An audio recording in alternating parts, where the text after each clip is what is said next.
Bonjour à tous, je suis ravie de vous retrouver pour ce nouvel épisode de podcast.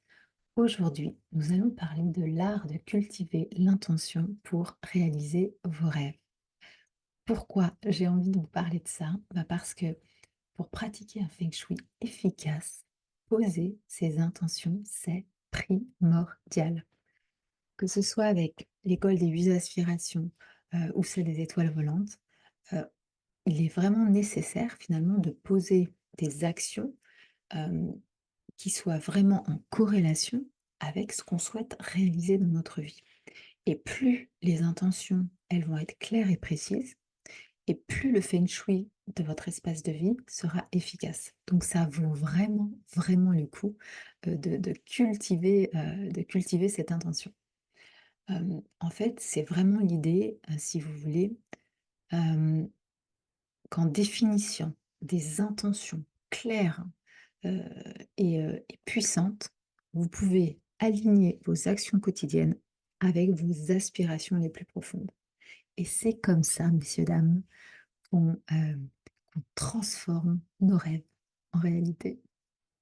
Hem, on a tous des rêves, hem des fois, ça peut être, je sais pas, faire une carrière, améliorer notre santé, trouver l'amour, ou simplement Heu, retrouver un équilibre personnel, tout simplement. Il y en a, ils voudraient faire, des voyages autour du monde, démarrer une entreprise ou simplement, créer, une famille, nombreuse et heureuse. Donc tout le monde est différent, chacun porte en lui des aspirations qui reflètent vraiment, ses valeurs profondes et ses désirs. Et hem, c'est bien plus, si vous voulez, que de poser des objectifs. Quand on parle d'intention, on va un petit peu plus loin. Hem, Pourquoi? Parce qu'en fait, je trouve que c'est assez commun de voir finalement des gens, qui voient leurs objectifs se dissoudre, dans le tourbillon des obligations quotidiennes. Heu, le premier pas vers la réalisation de vos rêves, en fait, c'est pas de les rêver plus grands, c'est de comprendre, l'importance de cultiver une intention claire et déterminée. Cultiver une intention, ça veut dire quoi? Ça veut dire que c'est pas juste penser à ce qu'on veut. Ça implique vraiment de mettre presque un plan d'action pour avoir des actions concrètes qui, petit à petit, finalement, orientent vos choix, vos décisions, toujours, toujours vers la réalisation de vos rêves. Hem, Si votre rêve, par exemple, c'est de réussir, professionnellement, cultiver l'intention. Ça peut être, par exemple, d'essayer, d'avoir un objectif de formation, c'est-à-dire se former à une nouvelle compétence tous les 6 mois, par exemple. Réseauter, essayer de rencontrer des personnes, qui sont particulièrement influentes, dans votre domaine et si vous ne les connaissez pas, réseauter pour intégrer leur propre réseau. Ça peut être aussi apprendre à prendre quelques risques, sortir, vraiment de sa zone de confort pour faire avancer votre carrière.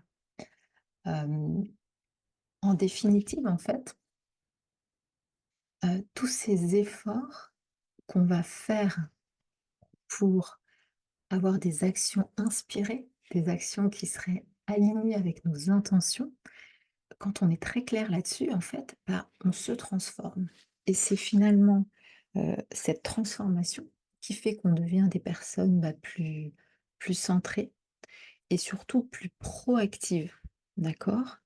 Hem C'est une transformation qui vient finalement, hem, renforcer la conviction que vous êtes capable de rêver, mais capable de réaliser ses rêves.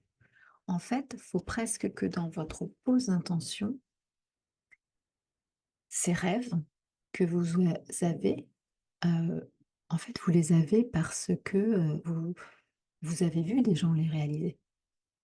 Souvent, on a des mentors, on a des gens qu'on admire, on a des exemples que c'est possible.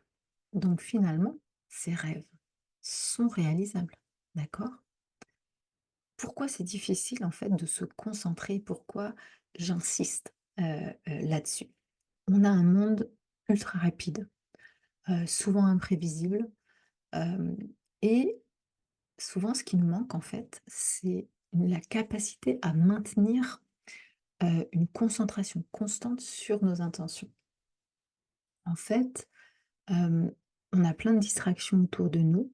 Et parfois, en fait, on a aussi, j'allais dire, des défis qui sont plus internes. C'est-à-dire que oui, on peut blâmer l'environnement extérieur, le flux constant, d'informations, de sollicitations qui érode quelque part notre capacité à rester focalisé. D'accord? On est dans un monde où l'attention, elle est fragmentée.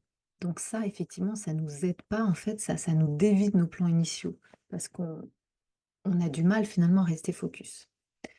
Après il y a le stress de la vie quotidienne qui fait, comme dit mon mari qui est préparateur mental et ben, le stress en fait ça nuit à notre clarté mentale.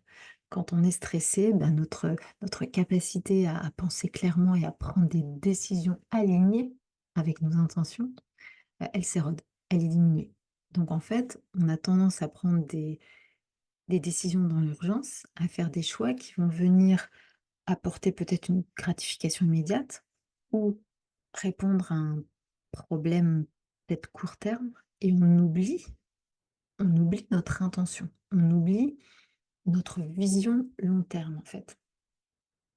Donc ça, on va dire que c'est le côté plutôt extérieur. Mais à l'intérieur, on a des défis aussi. Et ces défis-là, hem, quand je parle de défis internes, pour moi, c'est le doute de soi, la peur de l'échec, en fait. On se crée un espèce de dialogue interne qui est assez négatif, qui est pas souvent sympa et ça aussi, ça peut venir saboter nos efforts, en fait, heu, pour nous porter vers, cette intention, heu et cette intention qui est alignée avec la réalisation de nos rêves. Hem, c'est dur de sortir de sa zone de confort. Il y a des résistances et même si on parle de rêve, en fait, on a toujours le doute qui nous fait dire: «Non, mais ça, c'est trop intimidant, en fait, c'est insurmontable, je vais jamais y arriver» et donc finalement, on revient dans notre zone de confort qui est en fait une zone d'inconfort puisque on n'est pas dans une démarche qui vient nous aider à réaliser nos rêves. C'est un cycle qui est quand même, assez difficile à briser et je vais vous donner quelques conseils, en fait, pour réussir à définir et surtout à cultiver l'intention. Et ensuite, je vous expliquerai comment le feng shui peut vous aider à booster ça. Donc déjà au niveau de la clarification des objectifs. Donc je vous disais, la première étape, c'est quand même quand on veut cultiver une intention, c'est de savoir évidemment précisément ce que vous voulez accomplir. Mais pas dans 2 mois, pas la semaine prochaine. Quelle est votre vision? C'est quoi alors, tout le monde parle toujours de mission de vie et tout, je parle pas forcément de mission de vie, mais qu'est-ce que vous voulez accomplir? Quels sont vos véritables désirs et objectifs? Et surtout, vous, pas, ce que veut votre conjoint ou ce que voulait votre papa ou votre maman, d'accord? Qu'est-ce qui vous passionne? Heu, qu'est-ce que vous voulez vraiment atteindre, d'accord? Et ça, en fait, si vous posez les bonnes questions, bah, vous allez réussir vraiment à établir des intentions qui soient claires, d'accord? Une fois que ces intentions, elles sont clarifiées, écrivez-les. Écrivez-les de manière détaillée et pas sur un ordinateur. Prenez votre petite main, un petit stylo, une feuille blanche et écrivez de façon détaillée ce que ça veut dire, voilà, de, de, de réaliser vos rêves. À quoi ça ressemble, d'accord? Et associez-y des émotions. Comment vous vous sentez? Comment est-ce que vous êtes fier de vous? Est-ce que vous êtes heureux? Est-ce que vous êtes soulagé? Voyez? Ajoutez vos émotions. Hem, ça vous donne une super base et après vous pourrez faire de la visualisation. Donc on définit les objectifs, on les décrit en long, en large et en travers par écrit et ensuite, on fait une visualisation. D'accord? Hem et pour que ce soit efficace, on essaye de faire en sorte que cette visualisation, elle soit associée à une habitude quotidienne. Par exemple, faites cet exercice de visualisation, avant la douche ou après vous êtes lavé les dents. Associez-le à quelque chose que vous faites tout le temps de façon automatique. Ça va vous permettre finalement d'ajouter une routine d'intention dans votre routine quotidienne. D'accord? Comme ça, vous êtes sûr de ne pas zapper. Hem, Après, un truc qui peut vraiment aider aussi, mais attention, il faut s'entourer des bonnes personnes, c'est de partager ses intentions avec un ami de confiance, avec votre conjoint, avec un mentor, avec un coach. Hem, le fait d'avoir vraiment, quelqu'un pour, vous tenir responsable, pour, heu, qui peut vous, vous donner des conseils, qui peut vous aider à rester motivé, voyez? Heu et ça, c'est vraiment important, surtout si, vous rencontrez, des obstacles, d'accord? Donc, heu, responsabilité, clarification de l'objectif, un ajout de ces intentions, dans votre routine quotidienne. Voilà, il faut en fait que ce soit, heu, aussi simple pour vous de vous laver les dents que, d'avoir clairement votre vision en tête, à chaque journée qui passe. D'accord? En quoi le feng shui peut aider à ça? Hem, le feng shui, ça marche avec l'intention. Je vous ai souvent parlé de la trinité cosmique, la terre, l'homme et le ciel. Le feng shui, il est au service du vivant et on ne fait pas une expertise feng shui pour faire une expertise. C'est vraiment pour, apporter des énergies dans votre environnement qui vont soutenir ces intentions, soutenir vos aspirations de vie, d'accord? On fait quoi quand on fait du feng shui? En fait, quand on vient harmoniser un environnement de vie ou de travail en feng shui, on vient élever la vibration et finalement, vous êtes tout le temps entouré de good vibes. Vous voyez ce que je veux dire? On crée autour de vous un chi qui vous booste. C'est comme si vous étiez en permanence, justement, votre maison devient votre coach. En permanence, vous êtes soutenu, vous êtes aidé et en plus, le feng shui, il permet quoi? Il permet de libérer des opportunités. Il fait pas de miracle, hein, mais il vous aide à voir aussi, toutes ces opportunités, à écouter votre intuition, d'accord?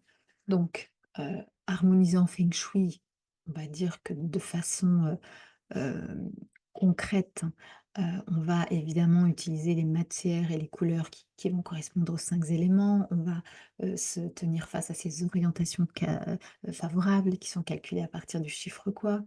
On va positionner, les meubles aussi d'une certaine façon. On va faire en sorte de nettoyer l'espace, de faire en sorte que le chi soit vibrant, on va désencombrer et cetera. Et puis, aussi, si vous le pouvez, Hem, petit conseil d bonus, essayez de créer un coin spécial dans votre maison dédié à, la réflexion, à la méditation. Parce qu'en fait, parfois, c'est vraiment le manque de focus qui fait qu'on ne réalise pas nos rêves. On est dans le quotidien et on oublie qu'on a des rêves. On oublie que c'est possible de les réaliser. Et si vous créez un espace comme ça chez vous, un espace où Hem, qui soit propice justement à ces moments de réflexion où vous essayez de vous connecter à vos intuitions pour avoir une action inspirée derrière, où vous avez où vous travaillez votre clarté d'esprit, votre concentration. Rien que de regarder, de voir cet espace, en fait, ça peut vous ramener, à cette volonté que vous avez, vous ramener à la vision, en fait. Rien que de créer un espace que vous pouvez voir et de dire: «Mais c'est mon coin spécial, c'est mon coin spécial pour réaliser mes rêves», vous voyez? Hem, ne laissez pas vos rêves être juste des pensées, fugaces, d'accord? Vous pouvez commencer dès aujourd'hui à travailler sur vos intentions, à travailler sur votre vision, c'est possible et en plus après, quand vos intentions sont très, très claires, Si vous avez des difficultés, si vous pensez que votre environnement ne vous soutient pas, sachez que le feng shui peut vous aider justement. Votre maison, votre appart peuvent devenir des potes, des amis qui vont vraiment vous soutenir, des coachs, d'accord? C'est l'énergie. Vous allez utiliser le chi pour vous aider à réaliser vos objectifs et vos rêves. C'est pas cool ça? Je vous dis, à très bientôt. Ciao.